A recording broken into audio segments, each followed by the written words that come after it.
ఓం నమ శివాయ శంభో శంకర హరం రామాదేవ ఏడుకొండలవాడ వెంకటేశ్వర యా లక్ష్మీ నరసింహస్వామిని పాదాల సాక్షిగా ఈ మార్చి 1వ తారీఖు నుంచి 15వ తారీఖు వరకు ఈ వృశ్చిక రాశికి ఎలా ఉంది చూద్దాం. చిలకమ్మ చూడమ్మా, ఈ వృశ్చిక రాశి వారికి ఎలా ఉంది చూడు.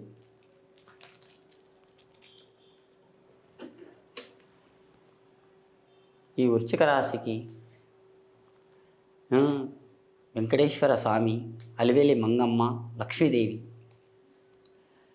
వెంకటేశ్వర స్వామి వచ్చారని ఇద్దరు భార్యలు అనుకోకండి. ఇక వచ్చేది ఒక్క అమ్మాయి.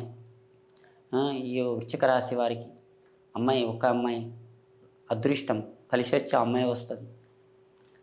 మీరు పెళ్లి చేసుకున్నా కానీ ఇద్దరు భార్యాభర్తల్లో మీ మాట ఒకటి ఉంటుంది. మీ మాట భార్యాభర్తల మాట ఒకటి ఉంది.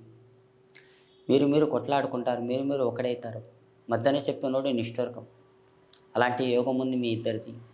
కానీ మీ అదృష్టం రేఖ, ఫలితం రేఖ బాగుంది. ఇంకా మీ పిల్లల భవిష్యత్తం, పిల్లల గురించి ఆలోచన, యోగస్థానం అట్లా ఉన్నదండి.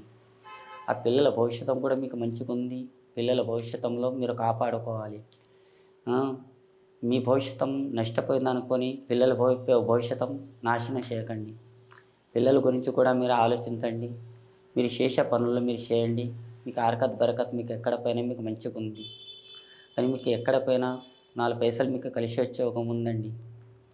కానీ మీ అదృష్టం రేఖాటంలో మీ చేసే జాబ్లో కానీ ఉద్యోగంలో కానీ అక్కడ వస్తున్నాయి చిన్న చిన్న చిక్కులు వస్తాయండి. ఆ చిన్న చిన్న చిక్కులు వస్తున్నాయని మీరేం తొందరపడకండి. ఆ చిక్కులు వస్తాయి. ఆ చిన్న చిన్న చిక్కులు మాత్రం అవి తొలగిపోవడానికి ఆంజనేయ స్వామి గుళ్ళో పోయి దీపారాజ్యం పెట్టండి. ఆ చిక్కులు అనేది దూరం అయిపోతాయండి. ఇంకా మీరు ఎక్కడైనా పెద్ద ఆఫీస్ పెట్టాలనుకున్నారు, అది పెట్టండి. చాలా మంచిగా ఉంది. మార్చి 1వ తారీఖు నుంచి 15వ తారీఖు వరకు ఎప్పుడైనా పెట్టుకోండి. చాలా మంచి గడియలు ఉన్నాయి. శివరాత్రి కదా, శివుని వారాలన్నీ వైకుంఠం పైన ఎక్కడ పైన కానీ మీకు మంచిగా ఉందండి. కానీ ఈసారి సంవత్సరంలో కానీ మంచి గడియలు ఆ శివుని దయ వల్ల మంచిగా ఉన్నది. శివరాత్రి వస్తుంది. ఆ భగవంతుని దయ వల్ల ఈ అమాస వెళ్ళిపోతే మీ అనుకున్న పనుల్లో మీకు మంచిగా అవుతుందండి.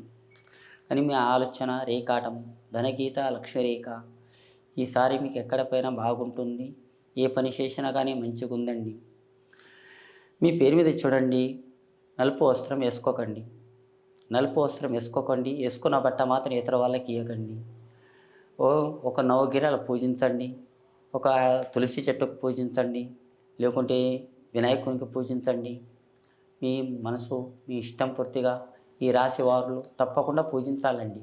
పూజించితేనే మీకు అనుకున్న పనుల్లో మీకు హరకత్ బరకత్తులో మీకు మంచిగా ఉంటుంది. మీకు ఎక్కడ పోయినా జయ శ్రీరామ్.